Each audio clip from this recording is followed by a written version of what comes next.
Hello, my dear friend. Today, I'm sharing a story about something many people struggle with: how to talk in English. Maybe you felt the same way. Understanding some English words, knowing a little grammar, but when it comes to actually speaking, the words just don't come out right. You're not alone. Speaking in English isn't just about memorizing vocabulary or practicing grammar. It's about feeling confident, overcoming the fear of mistakes, and building the habit of thinking in English so that speaking becomes natural. In this story, we follow Alex, a boy who went through the same journey of learning to speak English. He faced many challenges, from feeling shy and awkward to getting stuck in conversations, but through patience and persistence, he learned how to communicate with confidence. His story shows us the steps he took, from basic conversations to more advanced speaking, and how you too can make speaking in English a natural part of your life. So, let's dive into his journey. Story. Hi, my name is Alex, and today I want to share my story about how I learned to talk in English. Trust me, it wasn't easy at first, but with a bit of practice and patience, I got better. And so can you. If you're like I was, you might already know some English, but when it's time to actually speak, your brain feels like it's frozen. That's where I started, but things changed, and I want to tell you how. It all began when I moved to a new school where most of the students and teachers spoke English. I knew some English from my classes, but I wasn't confident enough to speak. I could understand what people were saying if they talked slowly, but every time I tried to say something back, I would panic. The words were in my head, but they wouldn't come out.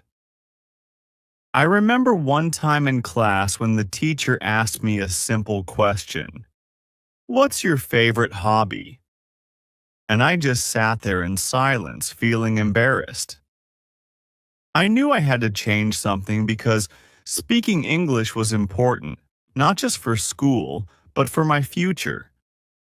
That's when I decided to focus on learning how to talk in English, not just understand it. The first step: listening. The first step for me was to listen more. I realized that before I could become comfortable with speaking, I needed to get used to how English sounds in real conversations. So, I started listening to English as much as possible. I watched TV shows in English, listened to podcasts, and even paid more attention in class when my teacher spoke. At first, I didn't understand everything, but over time, I got better at picking up words and phrases. One of my favorite things to do was to watch cartoons or shows that were a bit easier to follow. The characters spoke slowly, and their sentences were short and simple, which helped me understand. Even though I wasn't speaking yet, just hearing how native speakers talked gave me a better sense of the rhythm and flow of English. It was like I was training my ears before training my mouth, speaking to myself. After listening for a while, I started practicing by talking to myself. I would stand in front of the mirror and have short conversations with myself in English. It felt a little silly at first, but it was actually really helpful. When I was alone, I didn't feel any pressure, so I could try out new words and sentences without worrying about making mistakes. I would ask myself questions like, "How was your day?" Or, "What do you want to eat for dinner?" And then answer them out loud. This helped me practice forming sentences and getting used to hearing my own voice in English. Slowly, I started to feel more comfortable speaking, even if it was just to myself. Practicing with a friend. Once I got used to speaking to myself, I decided it was time to start talking to other people. But here's the thing. At first, I wasn't ready to speak to native speakers because I was still afraid of making mistakes.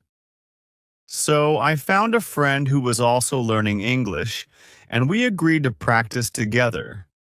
We would meet up after school and have short conversations in English.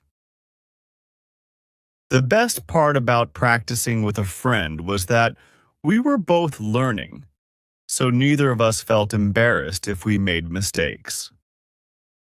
We would correct each other and sometimes even laugh about the funny things we said. Over time, our conversations got longer, and we started using more complex sentences. One trick that really helped us was to choose a topic before we started talking.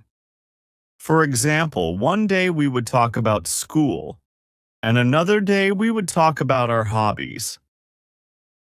This gave us a focus, and it was easier to come up with things to say. We didn't worry too much about grammar. The goal was just to practice speaking and to keep the conversation going. Facing my fear of mistakes. One of the hardest parts about learning to talk in English was my fear of making mistakes. Every time I spoke, I was afraid people would laugh at me or think I wasn't smart. But over time, I realized something important. Making mistakes is part of the process. In fact, it's one of the best ways to learn. Every time I made a mistake, I learned something new. I remember one time I was talking to a classmate and I said, I go to the school yesterday instead of I went to the school yesterday. My classmate corrected me, and instead of feeling embarrassed, I felt grateful because now I knew the right way to say it. From then on, I decided to embrace my mistakes as learning opportunities. Expanding my vocabulary. As I started to get better at speaking, I realized that I needed more words to express myself. I often found myself stuck in conversations because I didn't know the right word to say. That's when I decided to expand my vocabulary. I started by learning new words related to the topics I liked, like sports, music, and food. I would look up the English words for things I didn't know and then try to use them in sentences. One technique that helped me was to write down new words in a notebook and review them every day. But I didn't just memorize the words. I also practiced using them in conversations. For example, if I learned the word delicious, I would try to use it the next time I talked about food. The more I used new words, the easier they became to remember, and soon, my vocabulary started to grow. Thinking in English. One of the biggest breakthroughs for me was learning to think in English. At first, I would always translate my thoughts from my native language to English before speaking, which made conversations slow and difficult. But as I practiced more, I started thinking directly in English. This made it much easier to speak because I didn't have to translate in my head anymore. To practice thinking in English, I would narrate my day in English as I went about my routine. For example, when I woke up, I would think, I need to brush my teeth, or I'm going to eat breakfast now. It felt strange at first, but over time, it became natural, and I found that speaking in English became easier too. Joining an English-speaking group. As I gained more confidence, I decided to take things to the next level by joining an English-speaking group at school. It was a group of students who met once a week to practice speaking English together. At first, I was nervous because I knew that some of the students were better at English than I was, but I told myself that this was another opportunity to learn. The group was great because it gave me a chance to speak in real conversations, not just practice by myself or with my friend. We would talk about different topics each week, like current events or movies we had seen, and everyone had a chance to participate. I made a lot of mistakes at first, but the more I practiced, the more comfortable I became. After joining the English-speaking group at school, I started to see some real improvements. It wasn't just about the practice, it was also about the confidence I was building. Every time I participated in a discussion, I felt a little more comfortable. I was still making mistakes, but instead of freezing up, I just kept talking. And the best part? No one cared about my mistakes. They just appreciated that I was trying. That made all the difference. The power of conversations. One thing I learned from being part of that group was how powerful real conversations can be. When I was just studying grammar and vocabulary on my own, it felt like I wasn't getting anywhere. But once I started actually talking to people, everything changed. I realized that language isn't just about knowing the rules, it's about connecting with people. For example, one time we were talking about movies in the group, and someone asked me what my favorite film was. I wasn't sure how to express my opinion perfectly, but I just said, I like action movies because they are exciting and fun.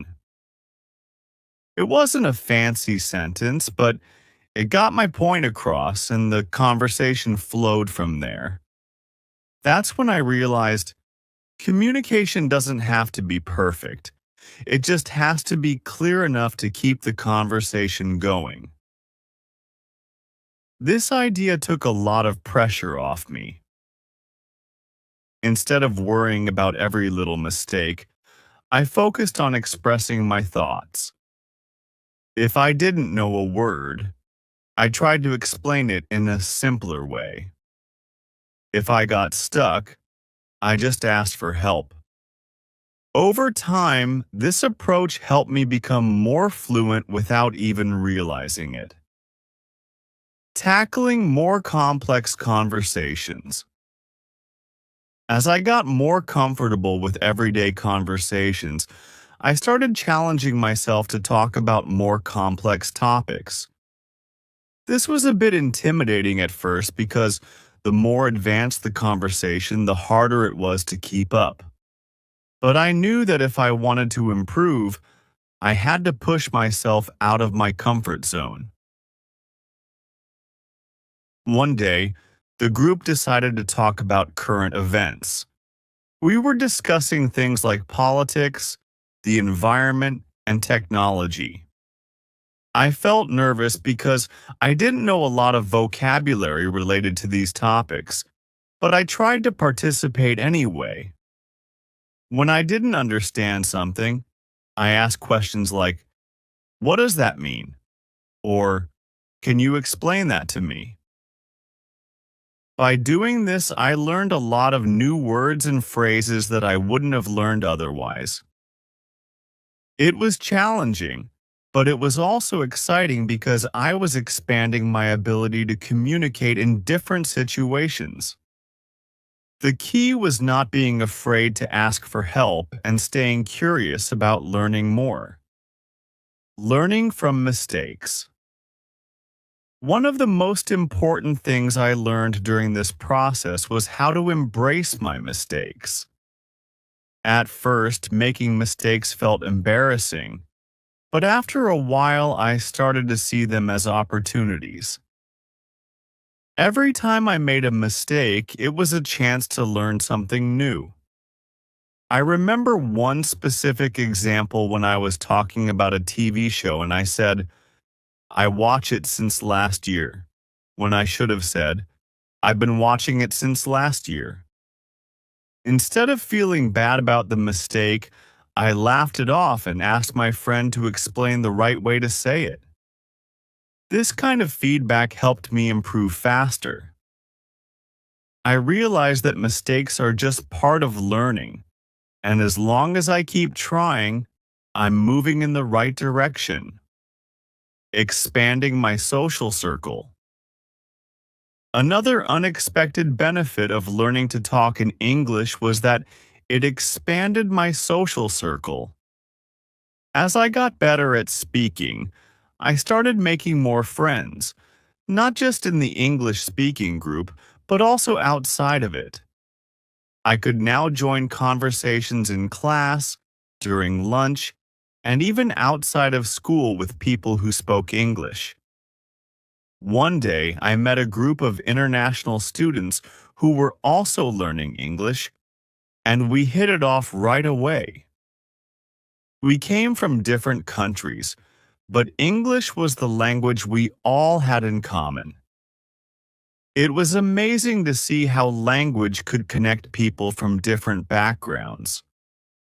We would hang out and practice English together, and sometimes we'd help each other with words or phrases we didn't understand. This experience taught me that learning a language isn't just about communication. It's about building relationships and understanding different cultures. It made me appreciate English not just as a subject in school, but as a tool that opened doors to new experiences and friendships. Keeping up the momentum. As I continued to improve, I didn't want to lose the momentum I had built. One thing I realized is that language learning is a lifelong journey. You never really stop improving. Even native speakers learn new words or expressions all the time. So, I set a goal to keep practicing every day, even if it was just for a few minutes. Here's what my daily routine looked like. Morning practice. I would start my day by thinking in English. While getting ready, I would mentally narrate my actions. I'm brushing my teeth. I'm making breakfast. What do I need to do today? This simple habit helped me switch my brain into English mode right from the start. Reading and listening. During the day, I would try to read or listen to something in English, whether it was an article online, a podcast, or a YouTube video. This kept my brain exposed to new words and phrases. Speaking practice. I made it a point to have at least one conversation in English every day, whether it was with a friend, a classmate, or even just talking to myself when no one was around. Writing practice. At the end of the day, I would write a short journal entry in English about what I did that day. This helped me reflect on what I had learned and reinforced new vocabulary. By keeping up with these small, consistent habits, I found that my English continued to improve, even after I reached a level where I felt comfortable speaking. Reflecting on my journey. Looking back, my journey to learning how to talk in English was full of ups and downs, but it was also incredibly rewarding. When I first started, I felt lost and frustrated. But over time, I developed the confidence and skills I needed to communicate with others. I learned that speaking English isn't just about knowing the rules or memorizing words. It's about being brave enough to try, even when you're not perfect. If there's one thing I want others to take away from my story, it's this. Don't be afraid of making mistakes. Every time you speak, even if it's not perfect, you're making progress. Language learning is a journey, and as long as you keep moving forward, you'll get better and better. Finding the right resources. One of the things that really helped me as I progressed in my English speaking was finding the right resources that matched my learning style. There are so many tools and materials out there, but not all of them are equally helpful depending on your needs and preferences. For example, at the beginning of my journey, I needed simpler content. Cartoons, children's books, and easy podcasts were perfect because they were slower paced and used straightforward language. But as I improved, I needed to push myself with more advanced content like news articles, podcasts about technology, or even interviews with experts. I found that exposing myself to a variety of English speakers in different accents helped me become more versatile in understanding and speaking. Here's a quick rundown of some resources I used at different stages of learning. For beginners, simple YouTube videos, children's shows, beginner-level podcasts, and basic grammar guides were really useful. Duolingo and language learning apps were also great for building up basic vocabulary in a fun way. Intermediate stage.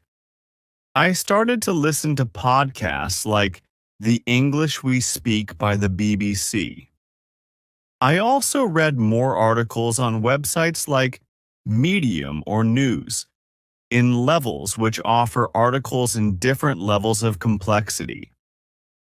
This is when I started to engage more with TED Talks, which were great for hearing a variety of speakers talk about interesting topics.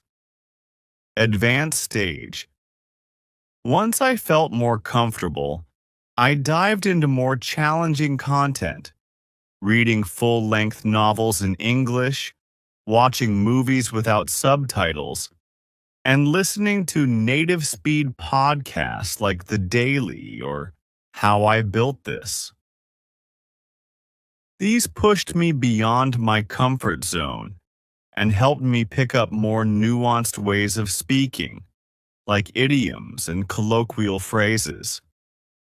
It's important to find content that excites you. If you're passionate about sports, find interviews or podcasts with athletes. If you love science, read articles or watch videos about scientific discoveries.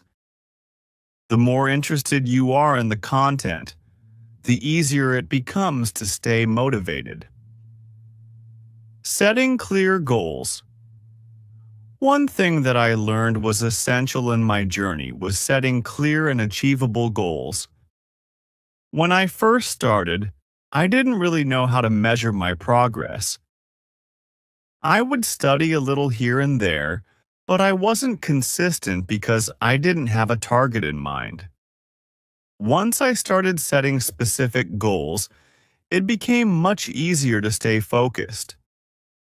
For example, instead of just saying, I want to speak English better, I broke it down into smaller, actionable steps like, this week, I want to learn 10 new vocabulary words related to sports. By the end of the month, I want to be able to talk about my favorite movie for 5 minutes without hesitating. Next month, I want to have a full conversation in English with my friend without switching to our native language. Having these smaller, concrete goals gave me something to work towards, and every time I achieved one, it gave me a boost of confidence. I recommend doing this because it gives you a sense of direction and purpose, and you can see your progress more clearly. The role of feedback. Another important part of my learning process was getting feedback. At first, I was scared of feedback because I thought it would be embarrassing to hear what I was doing wrong. But I quickly realized that without feedback, I wouldn't know where I needed to improve. In the beginning, my feedback came from friends and classmates who were also learning English. We would correct each other's mistakes and give suggestions on how to improve. Later on, when I became more confident, I started asking my teachers and even native speakers for feedback. One of the best pieces of advice I got was from a classmate who told me, "Don't just focus on what you're saying. Pay attention to how you're saying it." This meant working on my pronunciation, intonation, and even my body language. Speaking a language is not just about the words, it's also about how you deliver them. Once I started focusing on this, I noticed a big improvement in how natural I sounded when I spoke English. So, don't be afraid to ask for feedback, whether it's from a teacher, a friend, or even an online language exchange partner. Feedback is one of the fastest ways to improve your speaking skills. You'll discover things you wouldn't have noticed on your own, and it will help you avoid making the same mistakes over and over. Speaking with confidence. As I became more fluent, I learned that speaking in English was just as much about confidence as it was about knowledge. There were times when I knew exactly what I wanted to say, but I still hesitated because I was afraid of making a mistake or sounding awkward. I realized that this hesitation was holding me back more than my actual language skills. To overcome this, I started focusing on building my confidence. I told myself that it's okay to make mistakes and that the most important thing is to keep trying. I stopped apologizing every time I made a mistake in a conversation, and I started speaking with more conviction, even if I wasn't sure if everything I was saying was 100% correct. One trick that really helped me was to slow down when I spoke. At first, I was rushing through sentences because I wanted to get my thoughts out quickly, but this only made me more nervous and caused more mistakes. By speaking more slowly, I gave myself time to think and process what I wanted to say. It also helped the other person understand me better. Confidence is something that comes with practice, so the more you speak, the more confident you'll become. It's a cycle. Speaking builds confidence, and confidence makes it easier to speak. Overcoming the plateau. At one point in my learning journey, I hit what I call the plateau. It felt like I had made a lot of progress, but then I stopped improving. My conversations were going well, but I wasn't learning as many new words or expressions. It was frustrating because I wanted to keep getting better, but I didn't know how. What I learned is that plateaus are a normal part of the language learning process. They happen when you reach a certain level of fluency and your progress slows down because you're no longer learning the basics. To get past the plateau, I had to push myself in new ways. Here are a few things I did to break through the plateau.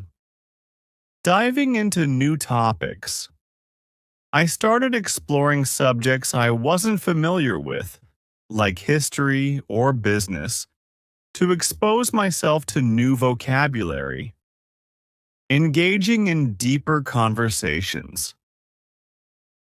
Instead of sticking to safe topics like hobbies or movies, I started discussing more complex subjects, like opinions on current events or cultural differences. Working on my accent and pronunciation, I began paying more attention to how native speakers pronounce certain sounds and practiced imitating them. This helped me sound more fluent and less textbook, expanding my language through reading and writing. I started reading books in English, which challenged me with more advanced vocabulary and grammar structures. Writing also forced me to organize my thoughts more carefully. By challenging myself in these ways, I was able to break through the plateau and keep improving. The journey continues. Even though I've come a long way, I know my journey with English isn't over. There's always more to learn, whether it's new vocabulary, expressions, or cultural nuances. But the most important thing is that I now feel confident in my ability to communicate in English, and I no longer feel nervous or shy when I have to speak. For anyone reading this and going through the same struggles, I hope my story encourages you to keep going. Learning how to talk in English is a marathon, not a sprint. There will be ups and downs, moments of frustration, and moments of triumph. But as long as you stay patient, keep practicing, and don't give up, you'll get there. Staying consistent in the long run. Even after I reached a level of fluency where I felt comfortable speaking English, I realized that maintaining and improving my skills would require ongoing effort. Learning a language is not something you can finish. It's more like a muscle that needs to be exercised regularly, or it can weaken over time. This was especially true for me when I didn't have many opportunities to speak English in my daily life outside of school. I learned that consistency is key. It's better to practice a little bit every day than to cram in long study sessions once a week. Even if I could only fit in 15 minutes of English practice in a day, I made sure to do it. It became part of my routine, like brushing my teeth. Here's how I kept up my practice. Daily reminders. I set small, achievable goals for myself, like learning 3 new words or phrases every day. This kept me moving forward without feeling overwhelmed. I used flashcards and apps to help me remember the vocabulary I was picking up. Speaking to myself. When I didn't have anyone to talk to, I started speaking to myself. I know it sounds funny, but it worked. I'd describe what I was doing throughout the day in English or pretend I was explaining something to a friend. This simple trick helped me reinforce the habit of thinking in English. Setting challenges. To keep things interesting, I would set weekly challenges for myself. For example, one week, I decided that I wouldn't use any filler words, like or in my conversations. Another week, I challenged myself to ask more follow-up questions to keep conversations going. These small challenges helped me stay engaged with the learning process and constantly improve. One of the most powerful things I learned during this phase was how to enjoy the process. When I started out, speaking English felt like a chore, something I had to do. But as I grew more confident and fluent, it became something I wanted to do. I enjoyed conversations in English because they gave me the chance to express myself in a new way. And that's when I knew that I had really internalized the language, not just as something to study, but as a part of my daily life. Understanding different accents. As I became more confident in English, I started noticing the different accents that people spoke with. At first, this was really confusing. I was used to hearing one kind of English, the version that was taught in my textbooks, and the way my teacher spoke. But in real life, there were so many different ways people pronounced words. British English sounded different from American English, and then there were accents from other parts of the world, like Australia, Canada, and even India. This used to throw me off. I remember meeting an exchange student from the UK, and I had trouble understanding him because his accent was so different from what I was used to. The way he said words like schedule or aluminum was completely new to me. It made me realize that being fluent in English isn't just about learning the words and grammar. It's also about being able to understand the many different ways people speak the language. To deal with this, I started exposing myself to different English accents. I would watch TV shows and movies from different countries, and I listened to podcasts with hosts from around the world. At first, it was hard, and I had to rewind a lot to catch what they were saying. But over time, my brain got better at picking up on the different accents, and I didn't need to rely on subtitles as much. One thing I realized was that people with different accents often have slightly different ways of phrasing things or using certain words. For example, my British friend would say holiday instead of vacation, or petrol instead of gas. Learning these differences wasn't just useful, it was also fun. It made me feel like I was getting a deeper understanding of the English language, not just as one uniform thing, but as a collection of variations used all over the world. Overcoming the fear of public speaking. As I got more comfortable speaking English in one-on-one conversations, I realized there was still one area where I struggled: speaking in front of a group.